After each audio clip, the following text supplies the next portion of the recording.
Witajcie w kolejnej opowieści. Dziś przeniesiemy się w czasy, gdy rzeki wschodniej Europy były szlakami handlowymi, a wojownicy z północy, znani jako Waregowie, wykuwali fundamenty potężnego państwa Rusi Kijowskiej. Opowiem o ich wpływie na podbój Kijowa w 882 roku i długotrwałym dziedzictwie, jakie pozostawili w Europie Wschodniej. Czy to wikingowie byli budowniczymi średniowiecznej Rusi? Posłuchajcie. Na przełomie VIII i IX wieku wikingowie, znani w Europie Wschodniej jako Waregowie, zaczęli eksplorować rzeki Europy Wschodniej. Wareg, nazwa wywodzi się od staronordyckiego słowa var, oznaczającego ślub lub przysięgę, a w kontekście etymologicznym pojawia się również w formie pośredniej wering, tłumaczone jako towarzysz lub sprzymierzeniec. Alternatywnie niektórzy historycy sugerują, że źródłem nazwy może być fińskie słowo vara, straż, lub vara, oznaczające niebezpieczeństwo. Celem Waregów było zdobycie bogactwa, a szlak od Waregów do Greków stał się jednym z najważniejszych arterii handlowych średniowiecza. Połączenie Bałtyku z Morzem Czarnym poprzez Dniepr umożliwiało handel futrami, niewolnikami, srebrem, a także luksusowymi towarami takimi jak jedwab z Bizancjum czy przyprawy ze świata arabskiego. Waregowie nie ograniczali się jednak tylko do handlu. Byli doskonałymi wojownikami i dowódcami, którzy szybko podporządkowali sobie lokalne plemiona słowiańskie, takie jak Krywicze, Drewlanie czy Polanie. Już w połowie IX wieku rozpoczął się proces budowy struktur politycznych, które połączyły te rozproszone społeczności w jeden organizm. Według kronik powieści minionych lat, plemiona wschodniosłowiańskie, zmęczone wewnętrznymi konfliktami, zaprosiły Waregów, by zaprowadzili porządek. Ruryk, skandynawski wojownik, w 862 roku osiadł w Nowogrodzie. Był to pierwszy krok w kierunku stworzenia zorganizowanego państwa.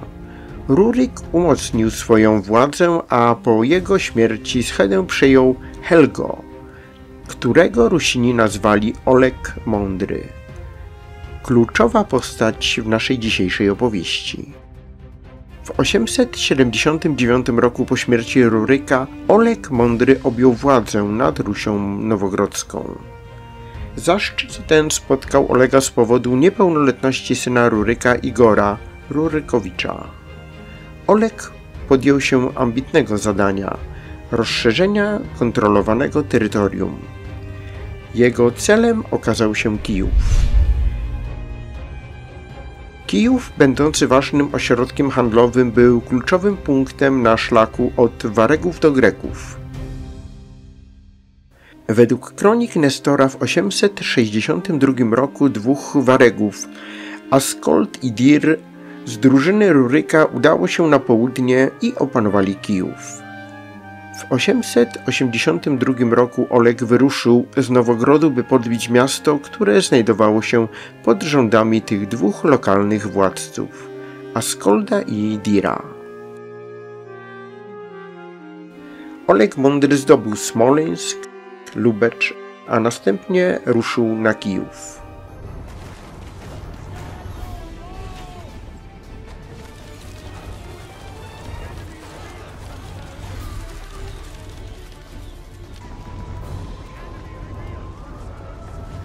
Jedna z teorii mówi, że miasto było oblegane i zdobyte siłą, a Askold i Dira zginęli.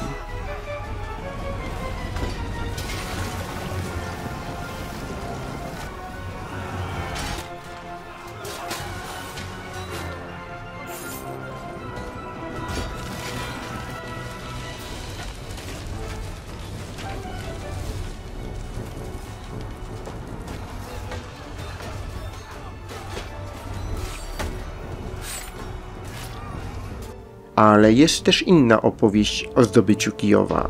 Legenda głosi, że Oleg użył podstępu, by zdobyć Kijów.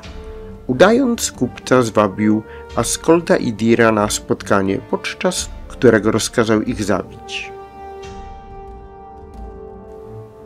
Po przyjęciu miasta Oleg ogłosił Kijów matką miast ruskich i ustanowił go stolicą nowo powstałego państwa. W latach 886–907 Oleg Mądry uzależnił następne plemiona. Byli to Tywercy, Burzanie, Lędzianie oraz wschodnia grupa Białochorwatów. Był to punkt zwrotny, który połączył północ z południem i dał początek potężnemu państwu znanemu jako Ruś Kijowska. Choć Waregowie byli najeźdźcami, szybko wtopili się w miejscową kulturę. Małżeństwa z miejscowymi kobietami i adaptacja lokalnych zwyczajów stworzyły unikalną mieszankę kulturową. Waregowie przyjęli język słowiański, który stał się podstawą przyszłej administracji Rusi, a ich elity stopniowo przeszły na chrześcijaństwo, co zbliżyło Ruś do Bizancjum. Od wieków trwa spór między normalistami i antynormalistami. Pierwsi podkreślają kulturową rolę Wikingów w stworzeniu państwa ruskiego, wskazując na ich zdolności organizacyjne i wojskowe. Drudzy argumentują, że to lokalne plemiona słowiańskie odegrały decydującą rolę, a Wikingowie jedynie przynieśli impuls do zmian. W rzeczywistości Ruś była tyglem kulturowym, gdzie spotkały się tradycje skandynawskie, słowiańskie i bizantyjskie. Przejęcie władzy przez dynastię Rurykowiczów było początkiem, ale to lokalna ludność wniosła kluczowe elementy tożsamości tego państwa. Zdobycie Kijowa i utworzenie Rusi Kijowskiej miało długofalowe konsekwencje. Państwo to stało się centrum handlowym i kulturalnym, które promieniowało na całą Europę Wschodnią. Przyjęcie chrześcijaństwa w 988 roku przez Włodzimierza Wielkiego uczyniło Ruś częścią bizantyjskiego kręgu cywilizacyjnego.